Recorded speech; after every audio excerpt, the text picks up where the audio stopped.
Bonjour et bienvenue sur notre chaîne intitulée Un jour, un verset, un message. Vous aimez la parole de Dieu? Vous appréciez notre travail? Merci de vous abonner afin de soutenir notre page. Merci d'encourager notre travail de sorte qu'il puisse bénir une multitude de personnes. Que Dieu vous bénisse. Notre passage de ce jour est tiré du livre de Matthieu. Matthieu chapitre 19 verset 6. La Bible nous dit « Ainsi, ils ne sont plus deux, mais ils sont une seule chair. Que l'homme donc ne sépare pas ce que Dieu a joint. » Dans le passage d'aujourd'hui, notre Dieu nous parle de l'importance pour les deux conjoints de devenir une seule chair. Notre Dieu nous dit que personne ne doit séparer ce que lui, l'Éternel, a joint. Notre Dieu nous dit qu'il est celui qui a initié le mariage, qu'il est celui qui a mis ses enfants ensemble afin qu'ils puissent accomplir ses desseins sur la terre. Aussi, personne n'a le droit de les séparer, car en le faisant, c'est au projet de Dieu que nous sommes en train de nous attaquer et Dieu ne nous laissera pas faire cela. Dieu ne nous laissera pas impunis. Nous allons donc voir les détails, en détail du moins ce que notre Dieu nous demande aujourd'hui à travers ce passage. Nous sommes toujours dans le livre de Matthieu, qui a écrit donc lui-même cet évangile de Matthieu. Matthieu qui est aussi appelé Lévi, le fils d'Alphée, Matthieu qui est un publicain, un collecteur d'impôts, et qui donc va par la suite devenir un des apôtres de Jésus-Christ en acceptant de suivre Jésus-Christ, en acceptant de se convertir en tant que disciple de Jésus-Christ. Et en qualité d'apôtre, Matthieu a donc été un témoin oculaire de nombreux événements qui sont rapportés donc dans cet évangile de Matthieu. Et Matthieu a donc écrit cet évangile à l'attention d'un public juif afin de leur montrer que Jésus-Christ a accompli les prophéties de l'Ancien Testament qui avaient été donc donné par des prophètes et qui étaient relatifs donc au Messie, c'est-à-dire à loin de l'Éternel. Et en rapportant donc la vie, les paroles et les actions de Jésus-Christ, Matthieu fait allusion donc à ces prophéties de l'Ancien Testament et il emploie souvent un terme qui est celui-ci, un groupe de mots qui dit « afin que s'accomplit ». Bien qu'une grande quantité de renseignements, bien qu'une grande quantité de données de l'apôtre Matthieu se trouve également dans les évangiles de Marc et de Luc, nous allons convenir que 42% de son contenu lui est propre. Et un des thèmes principaux que l'apôtre Matthieu met en avant, c'est le fait que Jésus-Christ est venu établir son royaume sur la terre. Et Matthieu mentionne donc de nombreuses fois le royaume des cieux dans son évangile et il est d'ailleurs le seul auteur des évangiles qui a inclus des enseignements dans lesquels Jésus parle de l'Église. Et l'évangile selon Matthieu nous aide, nous qui sommes croyants, à aussi voir le parallèle qu'il y a entre le ministère de Moïse et le ministère de Jésus-Christ. Et nous voyons qu'il y a plusieurs points qui sont similaires. Nous avons notamment donc le fait que les deux ont été sauvés de la mort, d'une tentative de les tuer lorsqu'ils étaient bébés, tentative d'un roi qui voulait les tuer. Et les deux sont allés en Égypte, les deux ont prononcé la loi de Dieu sur une montagne et les deux sont venus donc pour délivrer le peuple de Dieu. L'étude du livre de Matthieu, de cet évangile de Matthieu, nous aide à bien connaître le ministère et les paroles de Jésus-Christ. Il nous permet d'être d'affermir notre témoignage en ce que Jésus-Christ est notre sauveur, en ce qu'il est le sauveur du monde, en ce qu'il est le Messie promis dont tous les saints prophètes ont parlé. Et nous allons donc une fois encore, à travers cet évangile de Matthieu, nous intéresser à la question du mariage. Et dans le passage d'hier, qui était tiré du livre de Matthieu, chapitre 19, verset 5, nous avons parlé du détachement des deux conjoints pour que ces deux conjoints puissent aller eux aussi former leur propre famille. C'est-à-dire qu'ils allaient quitter leurs parents, surtout l'homme, Dieu s'est plus adressé à l'homme. Mais tout compte fait, nous nous sommes rendus compte que les deux Donc, quittent leur famille de naissance afin d'aller former leur propre famille. Et nous avons dit que ils doivent fournir des efforts quotidiens afin de parvenir à être un couple modèle, à être un couple qui manifeste les valeurs de Dieu sur la terre. Un couple qui va redonner espoir à ceux qui ne croient plus au mariage, qui va redonner espoir aux hommes concernant le mariage. Nous avons dit que lorsque Dieu parle de quitter, Dieu ne parle pas seulement de se déplacer physiquement, mais que Dieu parle également de se détacher émotionnellement, de se détacher spirituellement. On parle en fait, lorsqu'on parle de quitter, on parle de rompre tous les liens qui pourraient en fait handicaper les deux conjoints dans leur relation nouvelle, qui pourraient les handicaper dans la construction de leur famille, de leur nouvelle famille. Et nous avons dit que le fait de quitter est très important parce que ça va jouer par rapport au nouveau couple, ça va favoriser en fait l'installation en quelque sorte de la nouvelle famille. Nous avons dit qu'avant, le mari dépendait en fait de ses parents. Il dépendait de ses parents qui s'occupaient de ses besoins. Il était sous leur couverture spirituelle, mais que il fallait maintenant qu'il quitte cette couverture spirituelle. Il fallait maintenant qu'il devienne indépendant. Il fallait maintenant qu'il devienne responsable. Il fallait maintenant qu'il s'assume en fait et qu'il puisse assumer sa famille. Et aujourd'hui donc, le Seigneur veut que l'homme s'attache à sa femme et qu'il devienne un avec elle. Et désormais, la femme joue donc le rôle de sœur. Elle joue le rôle de mère. Elle joue le rôle d'amie.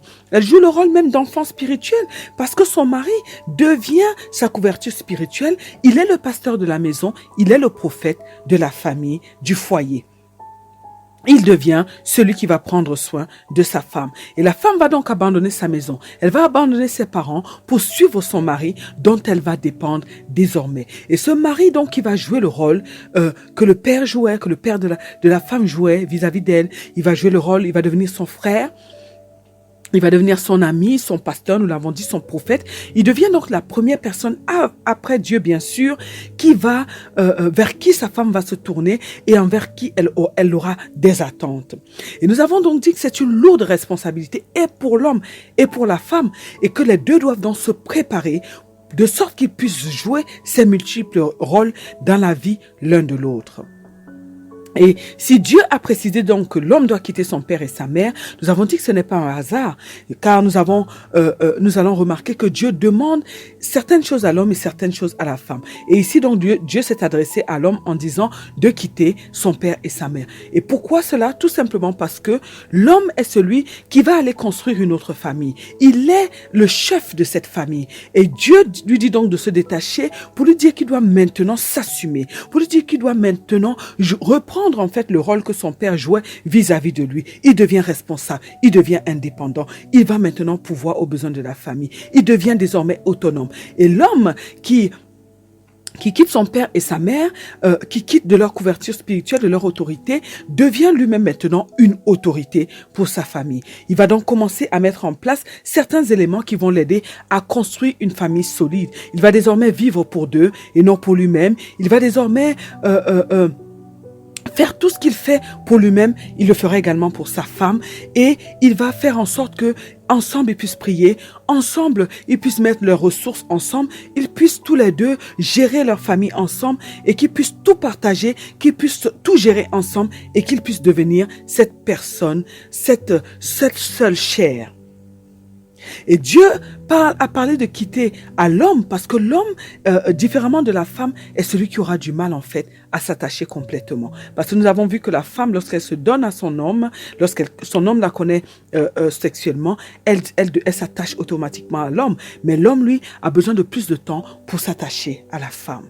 Et donc, nous avons dit que l'homme va donc devoir abandonner son indépendance. Il va donc devoir former cette entité avec sa femme. Et la femme, et nous avons donc dit que le but ici, en fait, le but de Dieu est de créer un foyer modèle. C'est pourquoi les deux conjoints vont devoir travailler au quotidien. Ils vont devoir travailler pour devenir un couple qui va véhiculer les valeurs divines. Un couple qui va manifester le caractère de Jésus-Christ. Un couple qui va manifester le fruit du Saint-Esprit. Un couple qui doit atteindre un certain niveau. Un couple qui doit arriver au niveau où ils vont avoir les mêmes pensées, la même manière de voir les choses de la vie.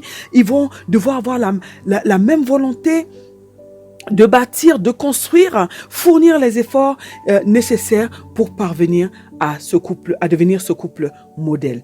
Car c'est également lorsqu'ils vont atteindre ce niveau qu'ils auront donc la possibilité de fermer les portes à l'ennemi, parce que nous avons dit qu'un couple qui est en accord est difficile à renverser.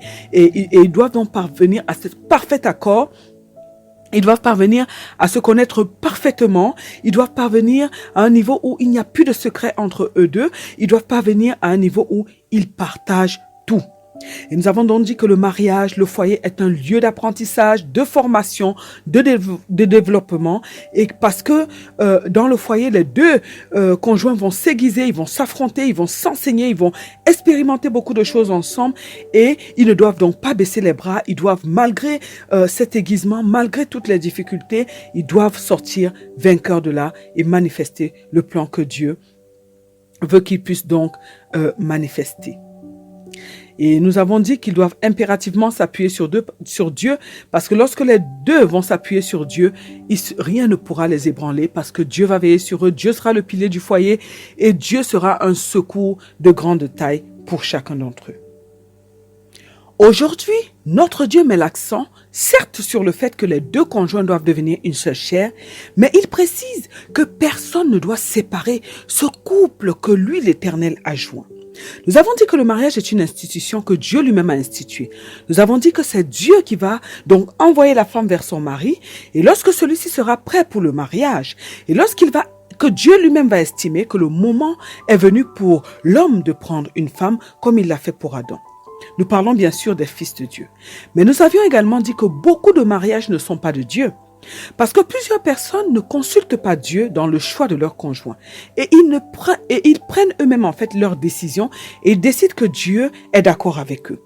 Or, bien que Dieu ait permis que ces couples existent, ils ne sont pas dans la volonté parfaite de Dieu. Et c'est la raison pour laquelle, généralement, ça ne marche pas. La Bible nous dit dans le livre de Proverbes, chapitre 10, le verset 22, que c'est la bénédiction de l'Éternel qui enrichit et elle ne se fait suivre d'aucun chagrin. Même si les couples que Dieu lui-même unit rencontrent des problèmes, étant donné que Dieu est impliqué dans leur histoire, étant donné que Dieu est le pilier de leur couple, étant donné que Dieu est celui qui bâtit en fait à travers eux, Dieu les aidera toujours à s'en sortir. Beaucoup de couples ne s'en sortent pas parce qu'au départ, ils n'étaient pas faits pour vivre ensemble ou parce qu'ils n'étaient tout simplement pas destinés à se marier dans la vie. Nous comprenons alors l'importance pour nous, en tant que des enfants de Dieu, de nous approcher de notre Père afin d'avoir les bonnes informations. En effet, nous devons absolument consulter, interroger Dieu sur notre vie, sur nos choix de vie, sur les choses que nous devons faire, sur les choses que nous voulons entreprendre dans notre vie. Une fois que nous sommes dans la volonté de notre Dieu, c'est Dieu lui-même qui va nous aider à bâtir toutes choses dans notre vie et plus particulièrement notre couple. Dieu a demandé à l'homme d'être le chef de la famille, d'être l'autorité de la famille, d'être le pasteur de sa famille. Mais Dieu a demandé à la femme de bâtir son foyer, de bâtir sa maison. Or, la Bible nous dit que c'est Dieu qui bâtit en réalité dans le psaume 127, verset 1. C'est la raison pour laquelle le couple doit s'appuyer sur Dieu dans tout ce qu'ils vont faire. Et ce n'est que du moins par l'action du Saint-Esprit que les deux personnes, les deux conjoints, qui ne viennent pas de la même maison, qui sont deux personnes qui n'ont pas la même personnalité, qui n'ont pas reçu la même éducation, qui n'ont pas le même caractère, ce n'est que par le Saint-Esprit, effectivement, qu'ils pourront parvenir à un accord parfait. C'est par Dieu qu'ils peuvent devenir une seule chair, c'est-à-dire que deux personnes qui voient la vie c'est-à-dire qu'ils vont devenir deux personnes qui vont voir la vie de la même manière et qu'ils vont devenir deux personnes qui vont prendre les mêmes décisions concernant leur avenir et l'avenir de leurs enfants. Mais nous devons être conscients que c'est un travail de tous les jours, que c'est le travail de toute une vie. Et c'est dans la souffrance, dans les douleurs, dans la patience, dans la persévérance, dans la douceur, dans la paix, dans la recherche de la paix, dans la recherche du fruit de l'esprit, qu'ils vont parvenir à cet accord parfait. Car les êtres humains n'ont pas toujours la facilité de changer. Oui, nous nous rendons compte dans la vie en général que ce n'est pas si facile que ça de changer. Beaucoup de personnes acceptent difficilement de changer. Et ça demande donc beaucoup d'efforts pour eux. Notre Dieu nous dit que personne ne doit séparer le couple qu'il a joint. En effet, nous avons dit que le mariage n'est pas juste une histoire d'amour entre les conjoints, mais que les deux conjoints sont amenés à accomplir les desseins de Dieu sur la terre. Aussi, lorsqu'une personne s'attaque à un mariage, en réalité, c'est à Dieu qu'elle est en train de s'attaquer parce qu'elle veut contrecarrer les plans de Dieu à travers ce couple-là, les plans de Dieu sur la terre. Et nous savons tous que le diable fera tout ce qui est en son pouvoir pour attaquer les plans de Dieu, pour détruire les projets de Dieu. Alors, il va utiliser toutes les personnes qui seront accessibles, qui lui donneront la possibilité de les utiliser afin de détruire le mariage. C'est pourquoi les personnes mariées doivent savoir qu'elles seront très combattues. Mais dès lors qu'elles seront cachées en Christ, dès lors qu'elles vont dépendre complètement de Dieu, personne ne pourra les atteindre. Dès lors qu'elles vont se confier totalement à leur Dieu, elles ne seront jamais confuses, comme nous dit la parole de Dieu. Il y a donc ici deux choses à considérer. La première est que le mariage doit être une union qui vient de Dieu. Ce couple doit être un couple que Dieu lui-même a réuni afin qu'il puisse faire la volonté de Dieu sur la terre. Et si c'est le cas, lorsque ce couple sera attaqué, parce que c'est Dieu qui les a unis, parce que c'est Dieu qui est en train de bâtir ce foyer, alors c'est Dieu qui sera attaqué. Et nous savons tous que personne ne peut attaquer Dieu et s'en sortir indemne. La deuxième chose à considérer, c'est que les couples qui savent que Dieu les a mis ensemble pour une mission, la mission d'étendre le royaume de Dieu sur la terre, seront beaucoup combattus. Alors, ils doivent marcher étroitement avec le Saint-Esprit de Dieu afin qu'ils puissent bénéficier de la protection de Dieu. De plus, ils ne doivent pas être eux-mêmes l'objet de la destruction de leur foyer, de leur couple, du couple que Dieu a réuni. Sinon, ils vont subir la punition de Dieu. Et pour cela, ils doivent donc marcher dans la patience, dans la détermination. Ils doivent tout faire afin qu'ils ne soient ni l'un ni l'autre l'objet de la séparation, l'objet de la division de ce couple. Ils doivent être vigilants et ils doivent veiller tous les jours afin qu'ils ne soient pas surpris par l'ennemi et que l'ennemi ne les utilise pas afin de détruire leur foyer. Nous comprenons alors que lorsque Dieu dit de ne pas séparer le couple qu'il a joint, Dieu ne parle pas seulement aux personnes extérieures à ce couple, mais l'Éternel parle également aux deux personnes qui constituent ce couple, qui forment ce foyer. Le mariage est une institution divine. Le mariage est une alliance qui est sacrée et qui doit être honorée à vie. Notre Dieu demande aux conjoints à travers le passage d'aujourd'hui de tout faire pour parvenir à un accord. Il leur demande de travailler tous les jours de leur vie afin de construire un couple uni, un couple qui va inspirer les hommes dans la société, un couple qui va honorer l'Éternel. Notre Dieu demande également aux conjoints ainsi qu'à toute autre personne de ne pas détruire le mariage, de ne pas détruire le couple que lui, l'Éternel, a uni. Nous avons compris une fois de plus à travers le passage d'aujourd'hui l'importance du mariage ainsi que les recommandations de notre Dieu. Alors, mes bien-aimés dans le Seigneur Jésus-Christ, décidons aujourd'hui de mettre en pratique la parole de Dieu et nous aurons des mariages extraordinaires, des mariages qui seront des modèles qui vont aider plusieurs personnes dans la société, plusieurs enfants de Dieu et même ceux qui ne connaissent pas Dieu à honorer l'Éternel. Prions aujourd'hui afin que Dieu nous donne la capacité de construire des couples solides dans lesquels les deux conjoints ne formeront qu'une seule chair. Prions afin que Dieu nous donne la capacité de construire des couples qui sont ancrés en Jésus-Christ, des couples que personne ne pourra détruire, des couples que personne ne pourra déstabiliser. Prions afin que Dieu nous donne la capacité de faire sa volonté tous les jours de notre vie, qu'il nous donne la capacité de l'honorer, lui, notre Père, notre Dieu, l'Éternel Dieu Tout-Puissant, dans tout ce que nous faisons dans la vie, au nom puissant de notre Seigneur Jésus-Christ. Amen. Que Dieu bénisse votre journée, que Dieu vous bénisse éternellement et à très bientôt sur notre chaîne, un jour, un verset, un message.